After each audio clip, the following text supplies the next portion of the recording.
Türkmen hökümetlerinin daşary ýurtlardaky öýdür aýatlarynyň pasportlaryny täzelemekden boyun gaçyrmagy olaryň hereket azatlygyna gatnaşmaklyk bolýar we adamlar üçin kynçylyklary täze edýär diýip adam hukuklary boýunça Türkmenistan Helsinki gadnasy we Human Rights Watch guramasy 11-nji noýabrda çap eden hasabatyny aýtdy. Meni KPT'da ýaşaýaryn Türkmen hökümetleriniň Türkiýedäki türkmen aýatlaryny pasportdan mahrum etmegi atlandyrılan 70 sahypalyk hasabat Türkmenistanyň daşary ýurtlarda öýdür aýatlarynyň pasportlaryny täzelemekden boyun gaçyrmagyny Türkmen hökümetiniň öýdür aýatlarynyň hereket azatlygyny ýeti çäklendirmek tagallalary hökmüne düşündirýär. Şeýle tejribeleri häkimetler tarapyndan alınıp barlayan giňerimli repressiýanyň bir bölegi hökmüne garalýar. Insan hukuklaryny goraýjy toparlar Türkmen häkimetleriniň daşary ýurtlarda pasportlary täzelemekden boyun gaçyrmagy derarly Türkiýede ýaşaýan türkmen migrantlarynyň dokumentsiz adamlara urulyp olaryň günnelik durmuşda duçar bolan kynçylyklaryny dokumentleşdirdi. Human Rights Watch Türkiýede wagtda ýa-da hemişelik esasda ýaşaýan 17 türkmenistany bilen bu mesele boýunça söhbetdeşik geçiripdir. Türkmenistan Helsinki gadnasy Türkiýede ýaşaýan türkmen migrantlar bilen geçirilen 40 san interwýunyň mazmunyny Human Rights Watch bilen paýlaşypdyr. Bulardan başga da Human Rights Watch Türkmen we Türk hökümetleri tarapyndan çap edilen resmi maglumatlar we beýanatlary galy berse de Türkmenistan we daşary ýurtlardaky türkmen migrantlary barasyna ygtybarly maglumatlary ýergedili çap edýän garaşsyz media serişdelerine habarlary teljeripdir. Şeýlelikde türkmen häkimetleriniň daşary ýurtlarda öýdür aýatlarynyň pasportlaryny täzelep bermezligi netijesinde Türkmenistanlar öýde ýaşaýan ýurtlaryny bir kanun statusa düşýärler. Bu ýagdaý olaryň kadry iş şertleri, ýaşaýyş joy we saglyk hyzmatlaryny mümkin edilmegini çäklendirýär. Migrantlaryň çaglary bilim we okuw mümkinçiliklerinden mahrum goýulýar. Türkmen konsulluklara daşary ýurtlarda pasportlarynyň möhletde bolan türkmenistanlardan ýurda dolanmagy we Türkmenistanyň çägini pasportlaryny täzeletmegi talap edýär. Ýöne adam hukuklaryny goraýjylar ýurda dolanýan türkmenistanlaryň köp halatda gaýtadan daşary ýurtlara çykarylmaýan halatlarynyň köp bolýanyny galy berse de ýurdun çägini pasportlaryň möhletini uzatmagyň örän uzaga çekip bilýänligini tasdiklaýarlar. When people go back to Turkmenistan to have their passports renewed, they're at very high risk of not being able to leave the country again. Daşary ýurtlardaky türkmenistanlylar pasportlaryny täzeletmek üçin Türkmenistana dolananlarynda gaýtadan ýurtdan çykyp bilmezlik töwekkülçiligi bilen ýüzüýüz bolýarlar. Sebäbi ýa täze pasport almaklyk uzak wagt talap edip bilýär ýa-da türkmen hökümeti ýygyderli görnüşde adamlaryň daşary ýurtlara seýahat etmek erkinligine gatnaşýar. Şonuň üçin adamlar pasportlaryny täzeletmek üçin eger Türkmenistana dolansalar ýurtdan çykyp bilmez, öýdüp çynlykka gorkýarlar we alad edýärler. Deeply fear that if they go back to Turkmenistan to get their passport renewed, then they won't be able to leave again. Deep Human Rights Watch guramasynyň Ýewropa we Merkez Aziýa boýunça müdiriniň ornwasary Rachel Denber Azatlyk radiosyna beren interwýusyny aýtdy.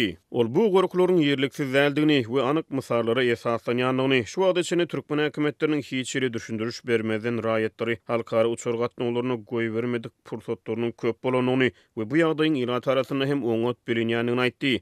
İnsan hukuklaryny goraýjy türkmen migrantlarynyň Türkiýede öz pasportlaryny uzaldyp bilmän kyn şertlere sebäp bolýanlyklaryny, olaryň bir topar mümkinçiliklerden mahrum bolup bu ýurtda kanuny ýaşaýyş ruhsatyny da ýüz tutmak hukuklaryny ýitirýänliklerini gurrun berdi. They can't get their residence permits renewed. They can't get. Olar Türkiýede ýaşaýyş ruhsatlaryny uzaldyp bilmeýärler, kadaly iş mümkinçiliklerinden mahrum bolýarlar. Umuman bu hakykatdan da adamlary garankyda ýaşamagy iterýär we agyr günä salýar. It really turns you, it pushes you into the shadows.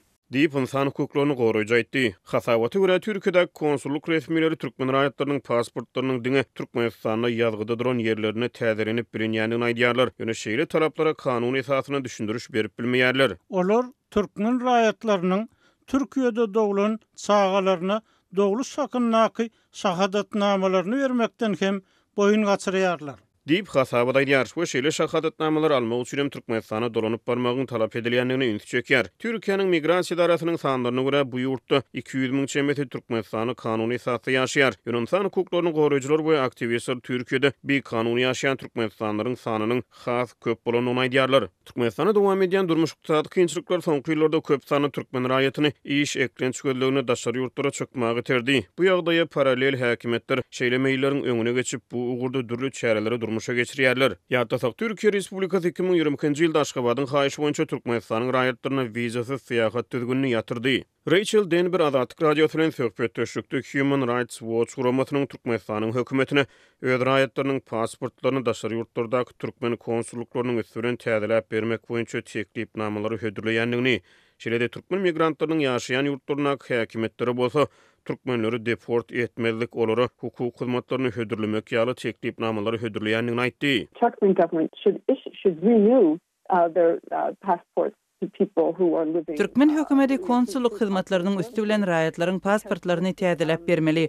Sebäbi bu ýagdaý hereket azatlygyna bolan hukugyň ören möhüm bölegi bolup durýar. This is a very important part of the right to freedom of movement. Diýip Denber aýtdy. Human Rights Watch guramaty Türkmenistanyň hereket azatlygy babatyny öz üstüne alan halkara borçnamalaryna da üntü çekýär. Türkmenistanyň adam hukuklary babatyna goşulan halkara şertnamalary, hususan raýat we syýasy azatlyklary boýunça halkara konwensiýasy hereket azatlygynyň hemde beýlik azatlyklaryň gorulmagyny talap edýär. Degişli konwensiýanyň 12-nji maddasy adamlaryň hereket azatlygyna bolan hukugyny kepillendirýär. Türkmenistanyň konstitusiýasy adamyň we raýatyň hukuklarynyň we azatlyklarynyň halkara hukugynyň umumy ikrar edilen kadaryna laýyklykda ikrar edilýär. Hem de bu hukuklaryň konstitusiýa we beýlik kanunlar bilen kepillendirilýändigini aýdýar. Ýöne ýurdun baş kanuny adamlaryň we raýatlaryň halkara çäklerdäki hereket azatlygyna bolan hukuklaryny göni agdamaýar. Konstitusiýanyň 39-njy maddasy her bir raýatyň Türkmenistanyň çägine erkin hereket etmäge we ýaşajak ýerini saýlap almagy hukugynyň bardygyny aýdýar. Ýöne halkara çäklerdäki hereket azatlygyny agdamaýar.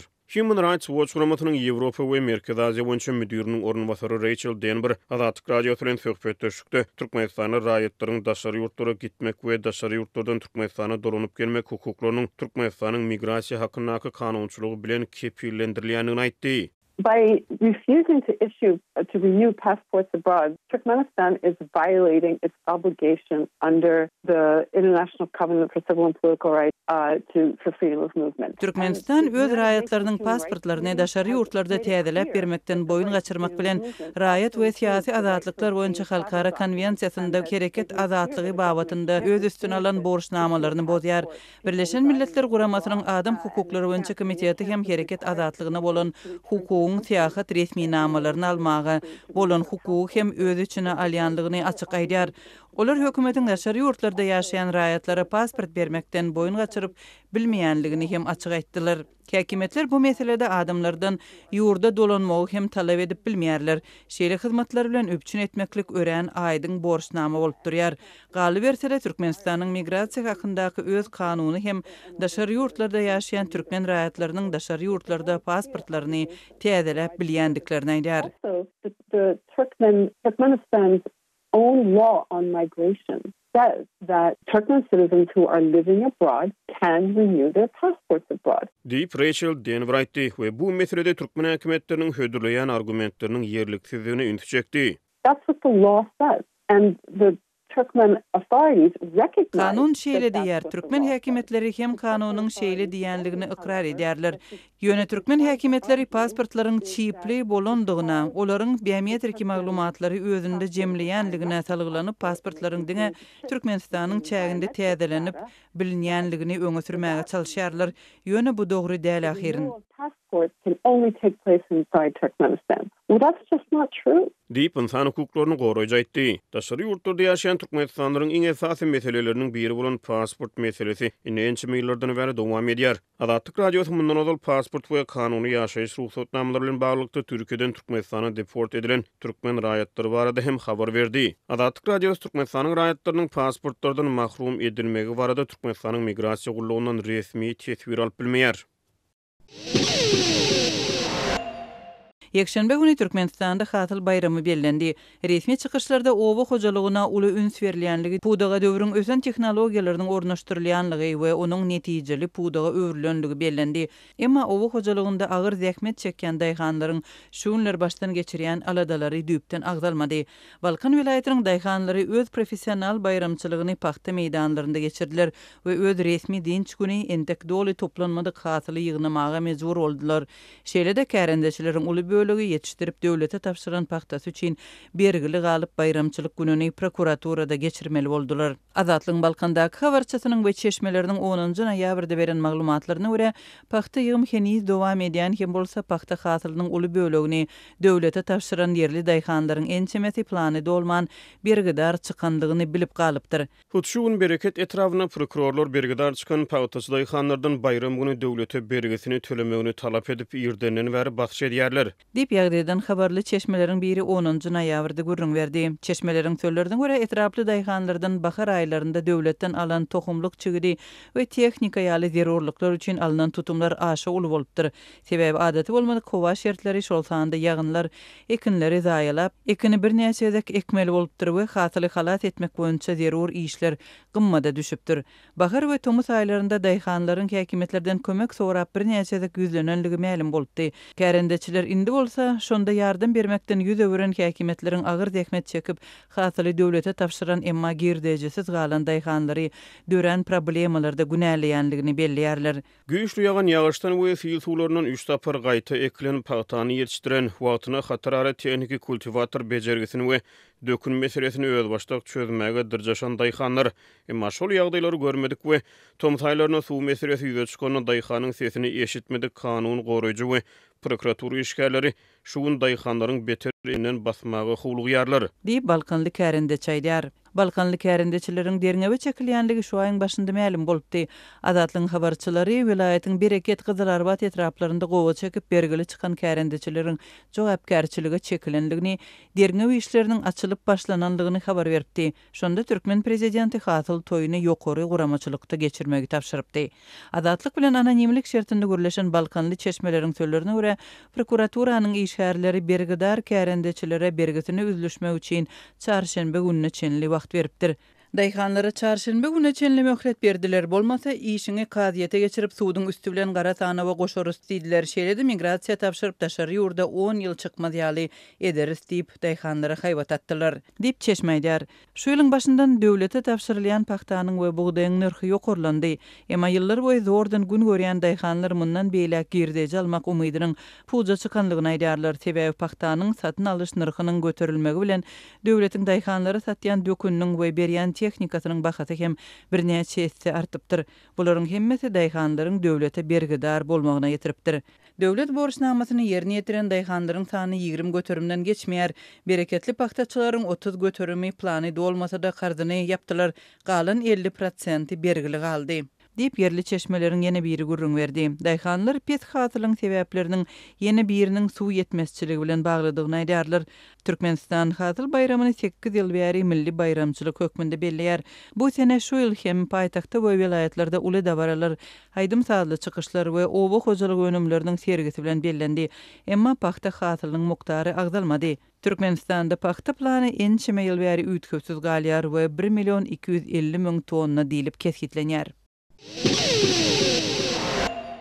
Kreml Abbasanyň saýlanan prezidenti Donald Trump bilen Russiýanyň prezidenti Vladimir Putiniň arasynda bolan telefon söhbetdeşligi barada çap edilen habarlary ret edip olaryň düýünden ýalanlygyny aýtdy. The Washington Post gazetesi 10 noýabrda Trump'a ýakyn çeşmelere salgylanyp, onuň Floridadan jaň edip Putin bilen Ukrainadaky uruş hakyny maslahat edenligini. Bu telefon söhbetdeşliginiň Ukrainanyň prezidenti Vladimir Zelenski bilen geçirilen telefon gurulmyndan bir gün soň bolanlygyny habar berdi. Gazet adagdalmayan çeşmelere salgylanyp Trump'yň Putin'i Ukrainada kurşy möwjutma ýagny güýçlendirme diýenligini. Şeýle-de Ukrainada uruş meselesiniň ýakyn wagtda çözülmegi barada ýene-de gepleşmäge gyzyklanma bildirenligini aýtdy.